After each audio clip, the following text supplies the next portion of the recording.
এই অসভ্য ছেলে, আমাকে স্পর্শ করার সাহস কি করে হলো তোর? সরি ম্যাম, আমি আসলে ইচ্ছে করে আপনাকে স্পর্শ করিনি, ভুল করে স্পর্শ। আবার আমার মুখে মুখে কথা বলছিস?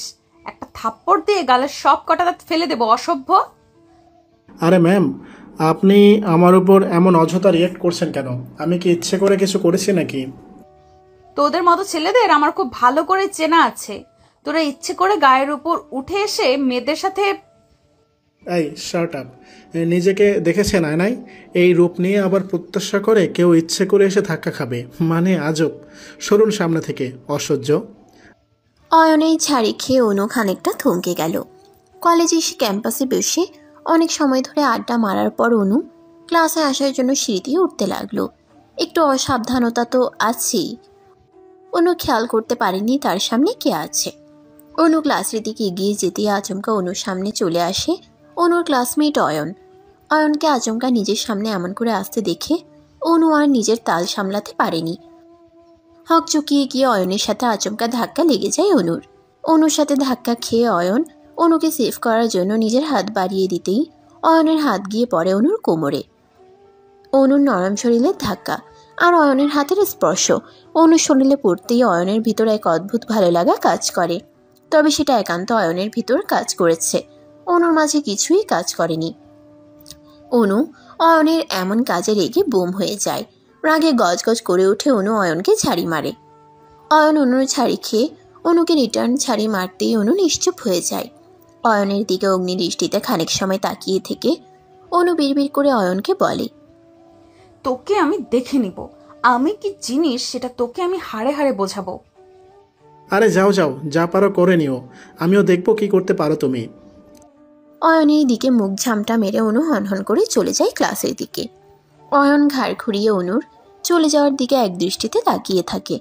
মেয়েটা অহংকারী বললে ভুল হবে, এই মেয়েটা অতিরিক্ত অহংকারী। আর হবে নাই বা কেন? কলেজের প্রিন্সিপাল যখন বাবা হয় তখন তো ভাব একটু বেশিই হবে। অয়ন অনুর চলে যাওয়ার দিকে এক দৃষ্টিতে তাকিয়ে থাকতেই অয়নের বন্ধু সোহান এসে অয়নকে উদ্দেশ্য করে বলে, এই অয়ন, কি করছিস তুই? এই মেয়েটার সাথে তর্ক করার কি প্রয়োজন ছিল? দেখলি তো, ও তোকে হুমকি দিয়ে গেল। এখন কি হবে কে জানে। আরে রাখো তো হুমকি। আমাকে হুমকি দিয়ে এত সহজে চলে যাওয়া যাবে না, ওকে? তাছাড়া তোদের মতো আমি ওকে অন্তত ভয় করি না। দেমাগ দেখছিস?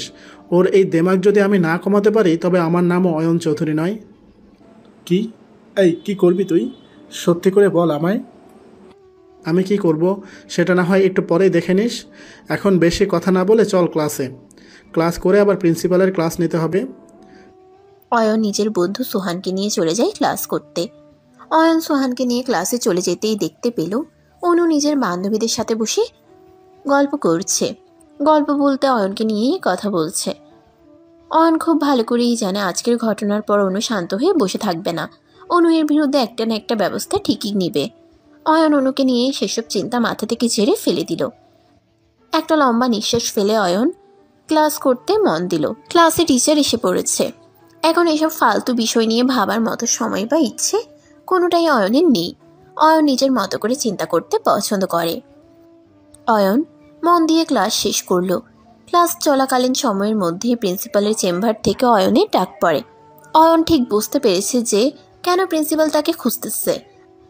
ক্লাসটা শেষ করেই অয়ন সোজা হাজির হলো প্রিন্সিপালের চেম্বারের সামনে। অয়নকে চেম্বারের সামনে দেখে প্রিন্সিপাল এসে অয়নকে উদ্দেশ্য করে বলল, আরে অয়ন, তুমি এসেছো? চলো ভিতরে এসো। জি স্যার, আসবো তো অবশ্যই, কিন্তু আমি বুঝতে পারছি না আপনি হঠাৎ করে আমায় ডেকে পাঠালেন কেন? তোমাকে ডেকে পাঠানোর পেছনে তেমন কোনো কারণ নেই, তবে হ্যাঁ, একটা কারণ তো অবশ্যই আছে, সেটা তুমি নিজেও জানো। স্যার, আপনার মেয়ের জেদ সম্পর্কে তো আপনি জানেন। ওর ভিতর অহংকার বেশি। নিজের অহংকারের কারণে ও সব কিছু করতে পারে। সেটা তো আমি জানি।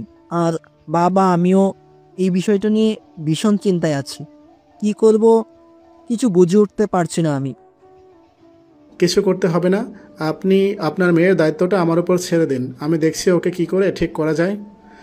তোমার উপর ভরসা আমার সব সময় আছে, আর আমি বিশ্বাস করি তুমি আমার মেয়েকে ঠিক করতে পারবে। আপনি আমার জন্য দোয়া করবেন, আমি যেন আপনার বিশ্বাস সবসময় বজায় রাখতে পারি। অয়ন স্যারের সাথে আরও কিছু টুকিটাকি কথা বলে বেরিয়ে এলো প্রিন্সিপালের চেম্বার থেকে। ভাবছেন হয়তো কলেজের প্রিন্সিপালের সাথে অয়নের আবার কিসের এত ভাব। তবে বলি, কলেজের প্রিন্সিপাল আর অয়নের বাবা বন্ধু। সেই সূত্রে অয়ন আর অনুর মাঝেও বন্ধুত্ব হবার কথা থাকলেও অয়নের সাথে অনুর সাপ আর নেওয়ালের সম্পর্ক। অনু এক কথায় অয়নকে সহ্য করতে পারে না। সবসময় অয়নকে ছোট করে কথা বলাটাই তার স্বভাব। শুধু যে অয়নকে ছোট করে কথা বলে এমন না, অনু সব ছেলেদের ছোট করে কথা বলে। অয়ন প্রিন্সিপালের রুম থেকে বেরিয়ে ক্যাম্পাসে এসে বসতেই অয়নের বন্ধুরা এসে অয়নের সাথে বসে আড্ডা দিতে লাগলো। অয়ন আড্ডা দেওয়ার ফাঁকে কলেজের ফটকের দিকে দৃষ্টিপাত করতেই দেখতে পায় অনুকে। অনু নিজের লেডি বান্ধবীদের সাথে দাঁড়িয়ে হাসি ঠাট্টা করছে। অনুর এত খুশি দেখে অয়নের ভিতর একটা দুষ্টু বুদ্ধি ভর করলো। অয়ন বন্ধুদের কাছ থেকে উঠে পড়ে সোজা চলে যায় অনুর কাছে। অয়ন অনুর কাছে গিয়ে অনুর বাহুতে আলতো করে ধাক্কা দিতেই অনু সাপের মতো ফোঁস করে উঠল। অনুর আগে ফুঁসে উঠতেই অয়ন মুচকি একটা হাসি দিয়ে অনুকে উদ্দেশ্য করে বলতে লাগলো, কি গো, এমন করে ফুঁসে উঠলে কেন? কি হয়েছে? তোর কি মেরুদণ্ড নেই নাকি? নিজের ইচ্ছায় গায়ে পড়ে অপমানিত হতে চলে এসেছিস কেন? কি করব বলো, তোমার ওই মিষ্টি ঠোঁটের বলিগুলো আমার কানে না গেলে একটুও ভালো লাগে না। দেখ অয়ন, তুই কিন্তু নিজের লিমিট ক্রমশ ক্রস করছিস। আমার সাথে লড়াই করিস না, টিকতে পারবি না। আচ্ছা, তাই নাকি? কে টিকে থাকে আর কে ঝরে যায় সেটা তো সময় বলবে। আমি শুধু একটা কথা জানতে চাই যে আমার নামে কমপ্লেন করার কারণটা আসলে কি?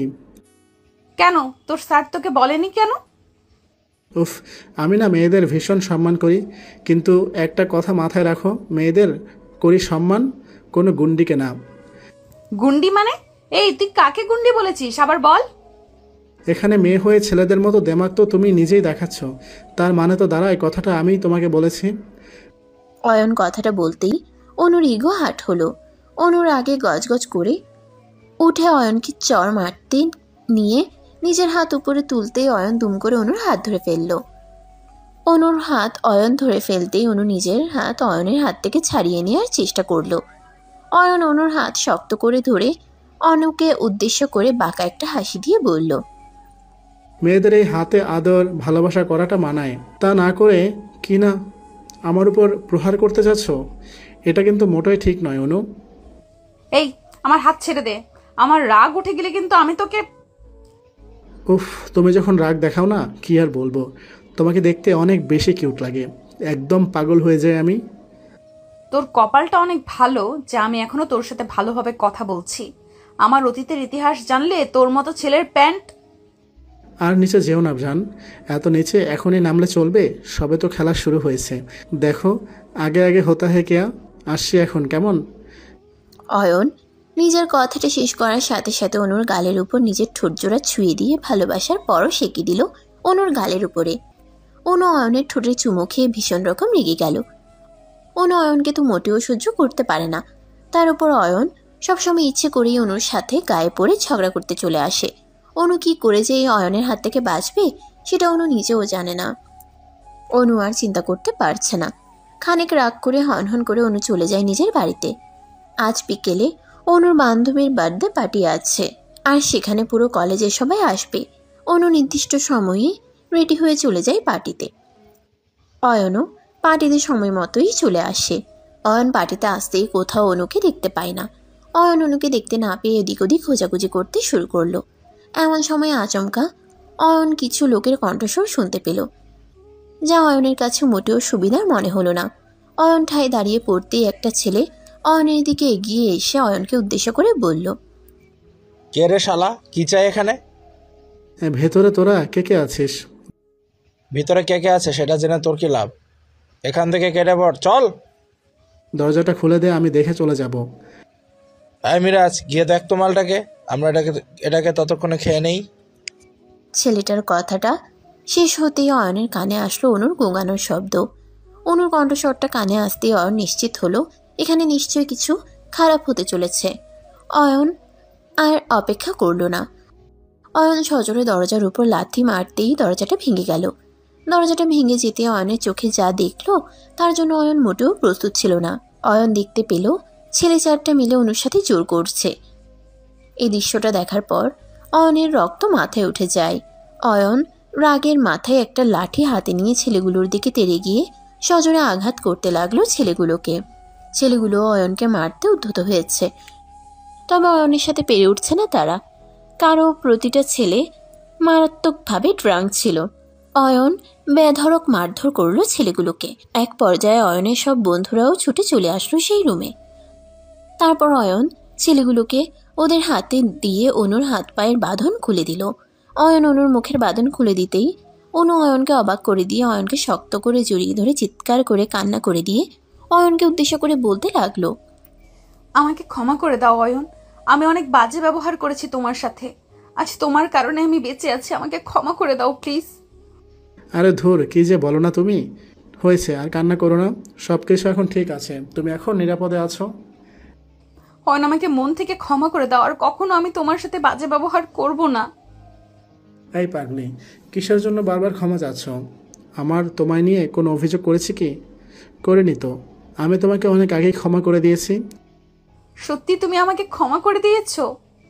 একদম সত্যি, আমি তোমাকে ক্ষমা করে দিয়েছি। আর শোনো, বারবার আমার থেকে ক্ষমা চাওয়ার কিছু হয়নি। তোমার সাথে দুষ্টুমি করতে আমারও ভালো লাগতো, তাই সবসময় তোমাকে জ্বালাতন করতাম। প্লিজ, তুমি আর ক্ষমা চেও না। ঠিক আছে, তুমি আমাকে ক্ষমা করে দিয়েছো, এটাই আমার জন্য যথেষ্ট, আর কিচ্ছু চাই না আমার। অনু প্রচণ্ড ভয় পেয়ে আছে। অনুর ভয়ের পেছনে যথেষ্ট কারণ থাকলেও অয়ন অনুকে শান্ত করতে নিজের বুকের সাথে অনুকে মিশিয়ে নিল। অয়ন আজ ঠিক বুঝতে পারছে এতদিন অনুর সাথে যে ঝগড়া ছিল সেটা আসলে ঝগড়া নয়, বরং তাদের মাঝে ছিল সেটাই ভালোবাসা। অয়ন অনুকে নিয়ে অনুর বাড়িতে চলে আসলো। অনুকে তার বাবার হাতে দিয়ে সব ঘটনা খুলে বলল অয়ন। তারপর আর কি, অনুর মাঝেও অয়নের জন্য ভালোবাসার সৃষ্টি হলো। আর অয়ন তো অনুকে আগে থেকেই পছন্দ করত। ভালোবাসা এমনটাই হয়, বেঁচে থাকুক অয়ন আর অনুর মতো ভালোবাসাগুলো। তাদের দুজনের জন্য সবাই দোয়া করবেন, তারা যেন সবসময় ভালোবাসায় থাকতে পারে।